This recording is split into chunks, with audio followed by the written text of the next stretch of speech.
¿Qué dice la Biblia acerca de aquellos que están siendo oprimidos en la sociedad, ya sea a través de una opresión social, a través del sistema, ¿cierto? O tal vez una opresión física, sufriendo violencia, ¿cierto? O persecuciones.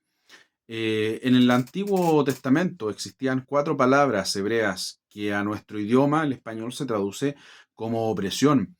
Una de estas palabras es la palabra achak, y no tan solo se refiere a la opresión literal, es decir, al aplastar algo, al presionar algo, sino que también se refiere, por ejemplo, al hecho de defraudar, al hecho de robar, al hecho de vejar y al hecho de hacer violencia.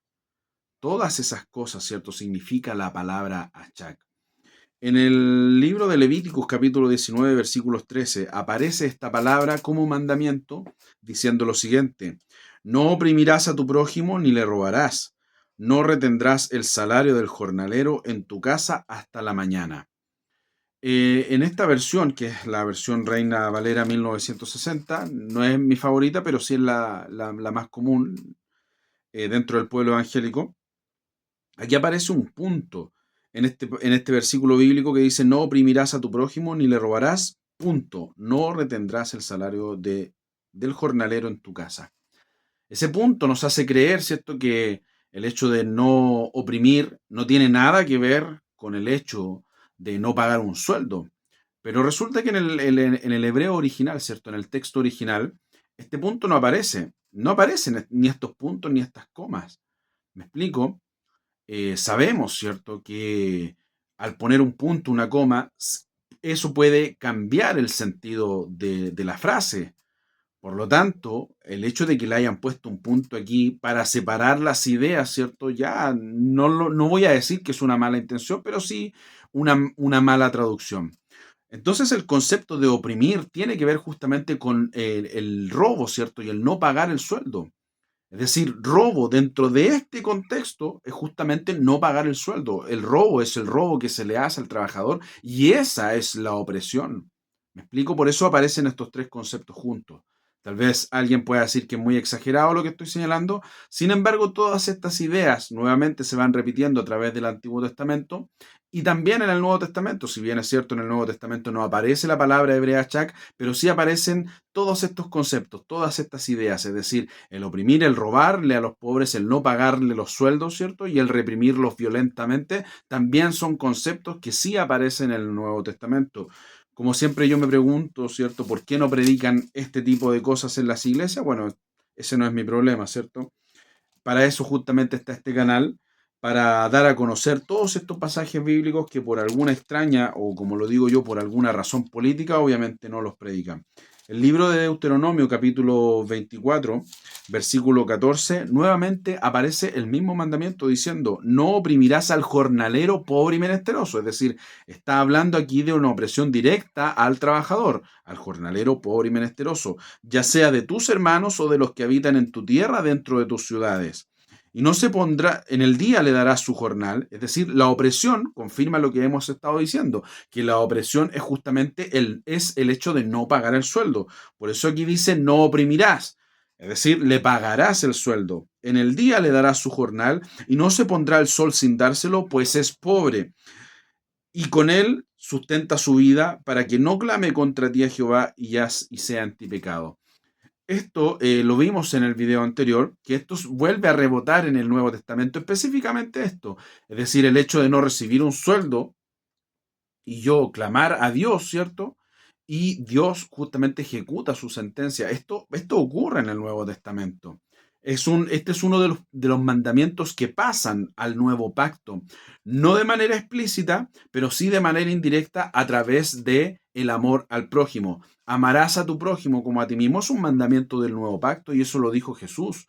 ¿Cómo debo amar a mi prójimo? Lo especifica la primera carta del apóstol Juan diciendo: el que tiene bienes en este mundo y ve que su hermano tiene necesidad, pero cierra contra él su corazón, entonces no mora el amor de Dios en él. Es decir, si ves que tu hermano tiene una necesidad económica y no eres capaz de sustentarlo, ¿me explico? Entonces no hay amor. Por lo tanto, el amor, ¿cierto? El mandamiento, amarás a tu prójimo, pasa específicamente por esto.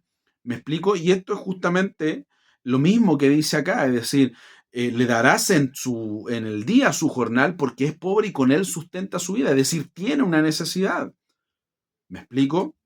Por lo tanto, este es uno de los mandamientos, nuevamente, que siempre digo, pasan al nuevo pacto. Ahora, esta idea, ¿cierto?, se va repitiendo en el Antiguo Testamento, a pesar de que llega un momento en que la ley mosaica ya como norma deja de estar vigente, ¿cierto? Esto sucede específicamente, se cumple, porque la ley misma lo profetizaba en más de una oportunidad en el libro de Levíticos y en el libro de Deuteronomio. Habla Dios diciendo que el pueblo de Israel invalidará el pacto. Y esto se cumple luego de la muerte de Josué. En el capítulo 2 del libro de Jueces llega el ángel de Jehová justamente a decir eso. Por lo tanto, como norma, el pacto mosaico estaba invalidado ya desde los días de los jueces. En adelante, ¿cierto? Vienen los reyes y todo ese periodo también es el periodo de los profetas. Por lo tanto, en aquella época em, se incumplía esta ley, se pasaba a llevar esta ley, se quebrantaba este mandamiento, esa es la palabra que me faltaba, se quebrantaba este mandamiento en muchas oportunidades. Por lo tanto, bajo esta perspectiva entendemos, por ejemplo, los salmos o el libro de Proverbios, que son libros de sabiduría, ¿cierto? Que nuevamente mencionan y advierten este tipo de cosas. Por lo tanto, entonces podemos ver nuevamente la palabra achak en el libro de Proverbios, capítulo 14, versículo 31, dice lo siguiente: el que oprime al pobre, achak, que es la palabra que estamos estudiando, afrenta a su hacedor, mas el que tiene misericordia del pobre, lo honra. Y nuevamente junta el concepto de opresión, ¿cierto?, con el concepto de tener misericordia. Entonces esto ya pasa a ser un patrón, porque son conceptos que se van repitiendo. Darle al pobre lo que necesita por su trabajo, ¿cierto?, es justamente misericordia, porque perfectamente no podrían hacerlo muchas veces, o podrían no hacerlo, esa es la frase correcta, y eso ocurre, insisto, en el Nuevo Testamento. Y aquí dice, el que oprime al pobre afrenta a su hacedor. Una afrenta es un insulto, una violencia. Puede ser a través de un insulto o es también un desafío. ¿Me explico? Es invitar a pelear a Dios a través de un golpe, a través de una violencia o a través de un insulto. Eso es una afrenta. ¿Me explico? Ahí nuevamente entonces se repite la palabra achak. El libro de Jeremías en el capítulo 22 dice exactamente lo mismo y van repitiéndose no solamente la palabra achak, sino que también todos los conceptos que rodean a la palabra achak, es decir, robo, que es el no pago, ¿cierto?, del sueldo al trabajador, también el defraudar, ¿cierto? ¿Me explico? Y también el hacer violencia, todos estos conceptos que rodean a la palabra achak también se va repitiendo. Por eso hablo de que son patrones que se van, valga la redundancia, que se van repitiendo a través de la palabra de Dios. Y siempre van acompañados de las mismas ideas. Dice el libro de Jeremías, capítulo 22, versículo 3, dice: así ha dicho Jehová, haced juicio y justicia y librad al oprimido de la mano del opresor. Y no os engañéis ni robéis al extranjero, al huérfano, a la viuda, ni derraméis sangre inocente en este lugar. Ya lo dije en el video anterior, qué es lo que significa realmente el concepto de derramamiento de sangre inocente, que no es el que muchas veces se predica en las iglesias. Y nótese que aquí nuevamente habla de robo, de opresión, ¿cierto? Como robo, y robo al extranjero, al huérfano y a la viuda. Tanto el extranjero, el concepto de extranjero que tanto defiende, que también se defiende, ¿cierto?, en la ley mosaica, como lo acabamos de leer en el libro de Deuteronomio. No era el extranjero el príncipe que llegaba a visitar la ciudad, me explico, era ese trabajador que llegaba a la ciudad a buscar una oportunidad, ese trabajador que llegaba, ¿cierto?, en los demás imperios de la época. Ese tipo de gente no tenía de ningún derecho, ¿me explico? De hecho, el mismo Pablo, ¿cierto?, al comprar la ciudadanía romana, compra también el derecho, a pesar de ser extranjero, obtiene derechos con la ciudadanía romana. Por lo tanto, no cualquier extranjero podía adquirir esos derechos. La palabra de Dios, anticipándose entonces a que este tipo de personas podrían ser sujetos de violencia, ¿cierto? Objeto de violencia, mejor dicho, eh, de violencia física y social, ¿cierto? De discriminación y todo eso, la Biblia ya le entrega derechos a los extranjeros en la ley mosaica y aquí nuevamente el profeta Jeremías hace validar esos derechos. Recordemos que los profetas no vivían en los días de una ley que estaba vigente, sino que la ley como norma, no como profecía, pero sí como norma, ya había sido anulada en los días de los jueces. Técnicamente vivían en los días sin ley, en los días de los profetas, los reyes y los jueces. Por lo tanto, la labor de los profetas era reivindicar por lo menos estos mandamientos sociales, que, insisto, pasan al Nuevo Testamento juntamente con todas estas ideas. El huérfano y la viuda también, antiguamente no existían derechos ni casas de acogidas para los huérfanos, ¿cierto? Ni casas de retiro para los ancianos. Por lo tanto, una mujer que no tenía hijos estaba condenada a la muerte, porque podía trabajar solamente hasta que sus fuerzas le permitieran hacerlo. ¿Me explico? Por lo tanto, una mujer viuda, como en el caso de la viuda en los días del profeta Elías, estaba destinada a morir de hambre. Punto. Así de simple. No había una ley que le pagara una pensión. No había una pensión, ¿cierto? Por ley. ¿Me explico? Ni tampoco con el huérfano. El huérfano era un niño abandonado sin padres que tenía que vivir de alguna manera y no había ninguna casa de acogida que pudiera ayudarlo con sus necesidades. Por lo tanto, el huérfano, la viuda, y el extranjero eran el arquetipo, ¿cierto?, de hombre, de personas pobres de la sociedad. Y hacia ellos iba justamente este tipo de derechos.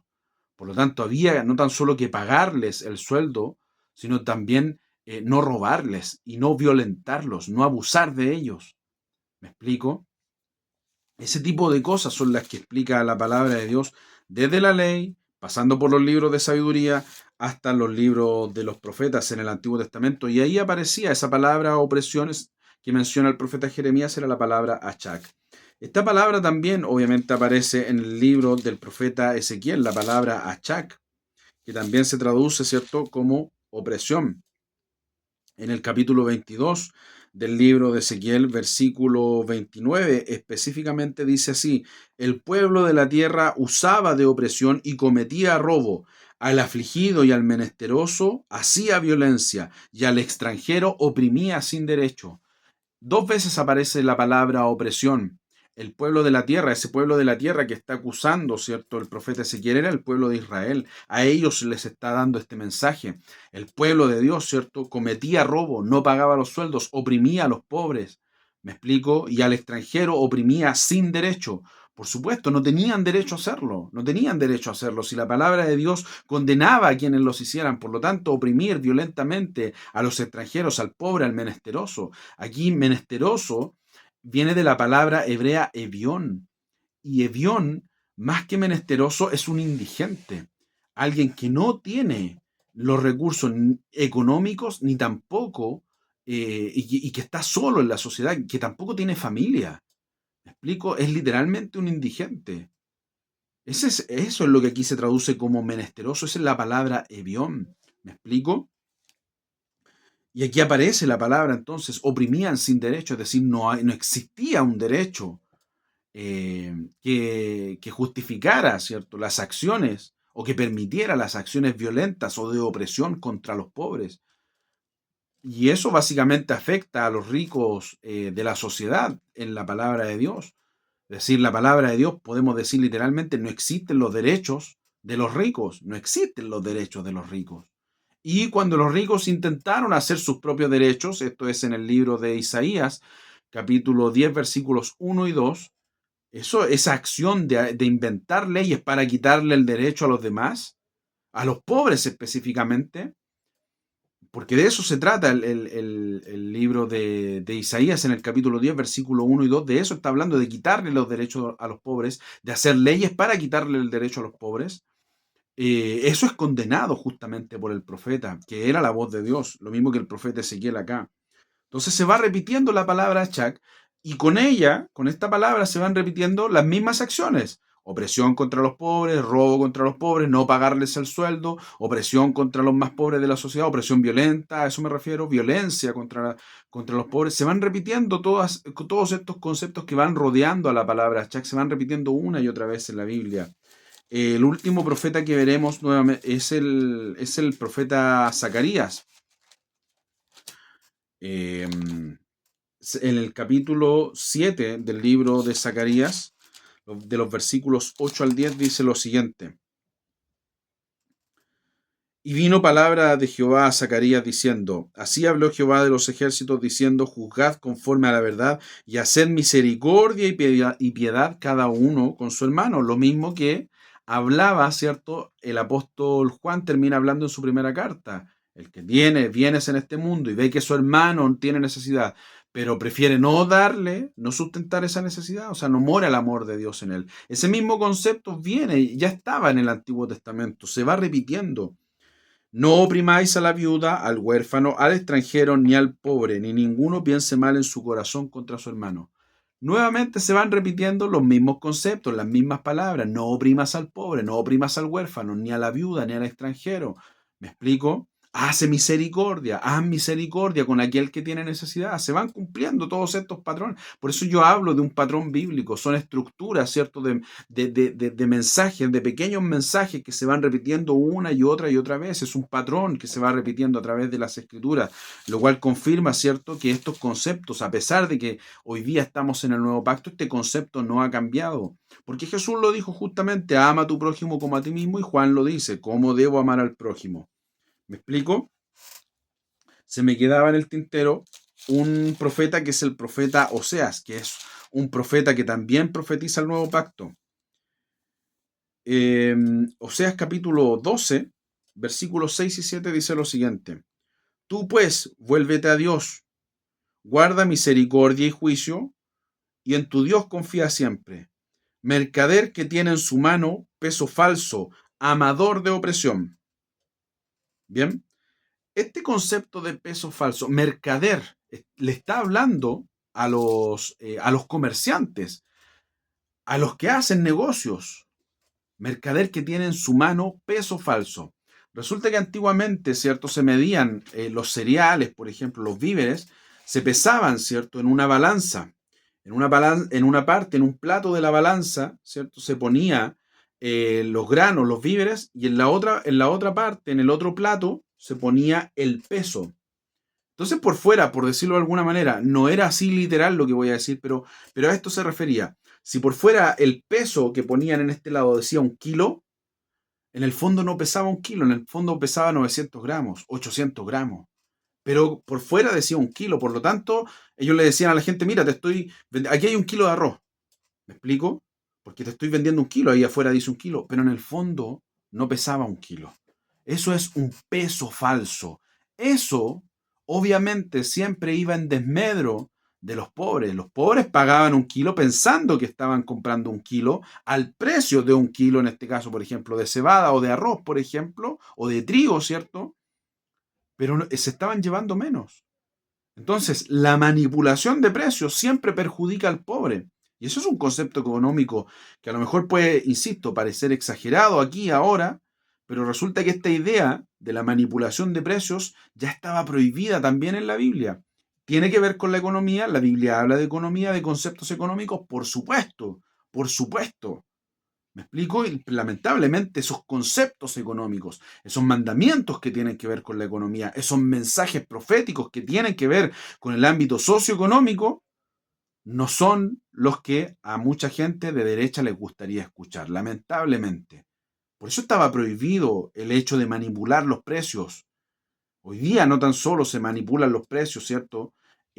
Son los mercaderes los que manipulan los precios, sino que también son las grandes fortunas, ¿cierto? Los mercados, ¿cierto? Finalmente, Dios está diciendo, hay alguien que manipula los precios. El mercado no se regula solo. Eso es una farsa, eso es una mentira. Hay gente que lo manipula a través de leyes, a través de instrumentos legales, ¿cierto? Que finalmente terminan en desmedro de la economía de los trabajadores y de los más pobres. Y eso también es opresión. Por eso dice el libro de Oseas, habla de mercader que tiene en su mano peso falso, amador de opresión. Manipular los precios entonces es una opresión. porque siempre perjudica al más pobre con el fin de que yo gane más. Yo como mercader, ¿cierto?, gane más dinero, que ese es uno de los principales pilares del capitalismo y motivaciones, ¿cierto?, del capitalismo. Y por último, me gustaría leer, ya hablamos en el video anterior de la carta del apóstol Santiago, en donde dice claramente en el capítulo 5, ¿cierto?, que el clamor de los pobres llegó a los oídos del Señor, tal como lo decía la ley mosaica en el libro de Deuteronomio, lo vimos al principio del video.